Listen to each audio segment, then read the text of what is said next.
Good evening and welcome to another edition of Friday Night Lights. I'm Jay Pushkar. Mike Fenner was on assignment this evening. Fresh off their first round victories on Tuesday night, the Cambridge Springs girls and the Fairview boys basketball teams were in Sharon on Friday night looking to advance to the state quarterfinals. And we'll begin with the nightcap in Sharon. Fairview taking on Lincoln Park. Mike Fenner making the trip to provide the highlights this evening down south. And what a battle this was in the opening half. Logan Frazeo with the drive down the middle of the lane and scores.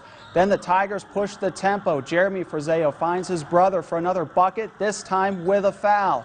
Leopards answer though. They crash the offensive boards. They miss the perimeter shot, but then they get the gorgeous rebound and layup for the putback. Fairview keeps working it inside though. Zach Scott finds Frazeo for another deuce. Then it's Frazeo splitting the defense down below, able to cash in. Great entry pass as number 4 started to dominate in this game. Lincoln Park counters though off another missed three. They follow their own shot and score. Still a nip and tuck game. Fairview's Tyler Schultz able to find Scott inside as the short guard able to drop in the floater for two. On to the second half of play, and it's Logan Frazeo with the upcoming layup.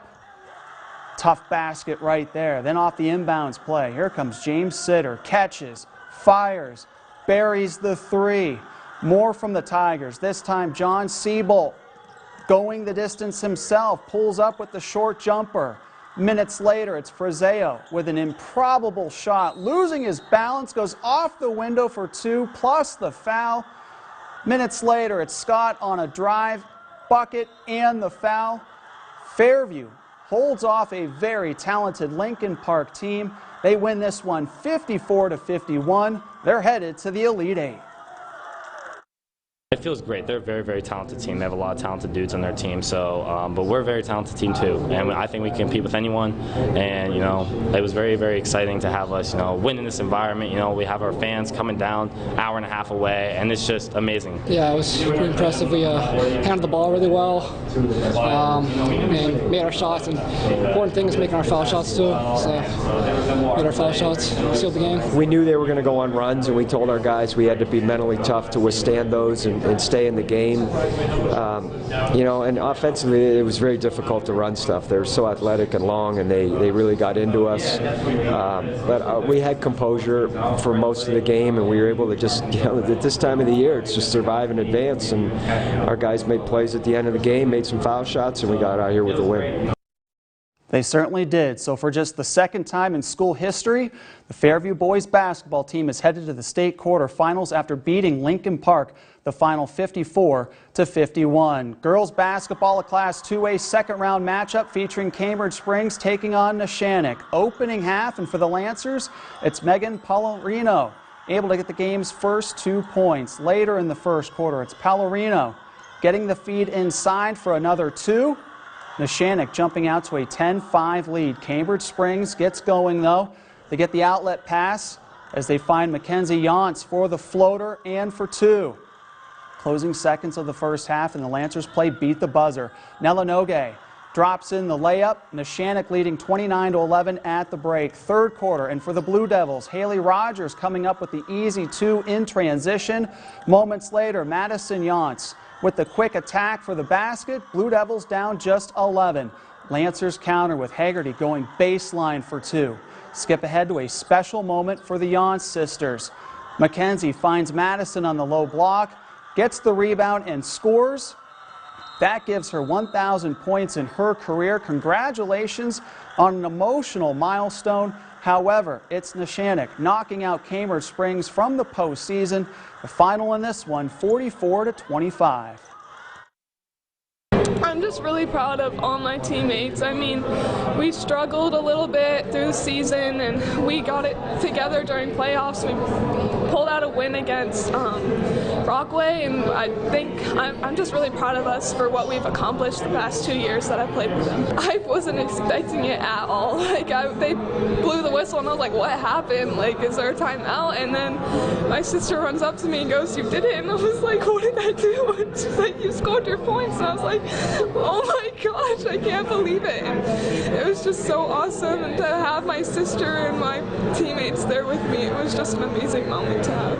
It was very special to me personally. I've known Madison since she was a little girl, and the best part about it was she had no idea. She didn't even know she was close. She thought it was a timeout, and she was running over all excited because she had just scored and she had no idea, and then when she realized what was going on, it was just very special.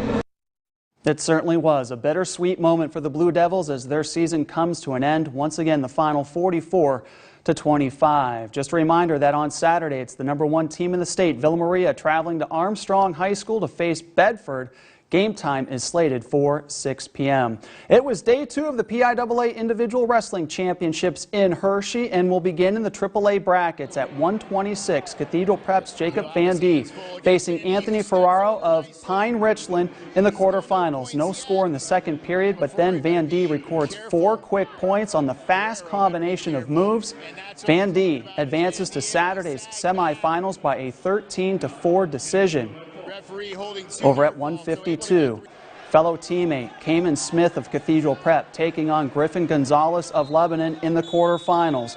In a 3-3 match late in the third, Smith comes up with a critical takedown to take a 5-3 lead. And then later in the period, time winding down, and Smith scores another 2 points with an aggressive takedown.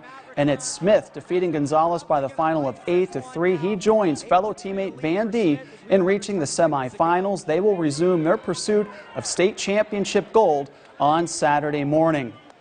Meanwhile, in the AA brackets, 3 wrestlers from our viewing area were battling for a trip to Saturday's final at 138.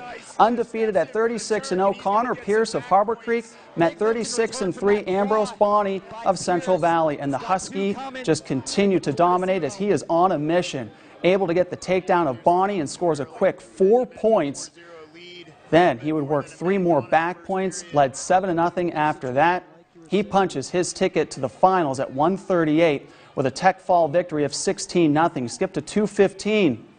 Corey's Hayden Linkerhoff facing West Perry's Brad Morrison. Morrison leading 1-0 after a second period escape. Linkerhoff needed to get one last takedown to possibly steal it. He comes up short, losing 1-0 to Morrison. At heavyweight, Sagertown's Josh Perrine matched up against freshman from Muncie, Austin Johnson. Johnson with a 5-1 lead in the second records another 2-point takedown. Johnson advancing to the championship match with a 10-2 decision. The championships will take place on Saturday in Hershey at the Giant Center. Women's basketball now, NCAA Division II. First round game, Gannon taking on Shepherd. Pick it up in the second half when Rams' Sydney Clayton able to drop a deuce inside. She had 23 points. Game tied at 64. Next Gannon trip down. Emma Wright able to score in the lane. She would pour in 25 points. Next Shepherd trip down. Abby Beeman pushing it up the floor, connects on the floater. She lit it up for 34 points. Just over 4 minutes to go in the game. Emily Poling buries a 3, giving the Knights the 3-point lead. 18 seconds left in regulation. Clayton getting the inbound pass, goes baseline and scores, tying the game up at 75. This one would go to 2 overtimes. Under a minute to go in the second OT. It's Wright with the tough 2 from the elbow. Gannon up 1, but nobody gets back in time to stop Beeman as she goes the distance and scores off the window for 2 and a 1-point lead.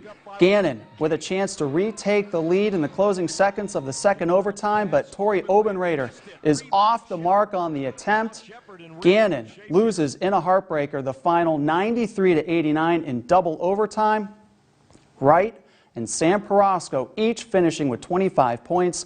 The Golden Knights finished their magical season with a 24-7 overall record and a PSAC championship to go with it.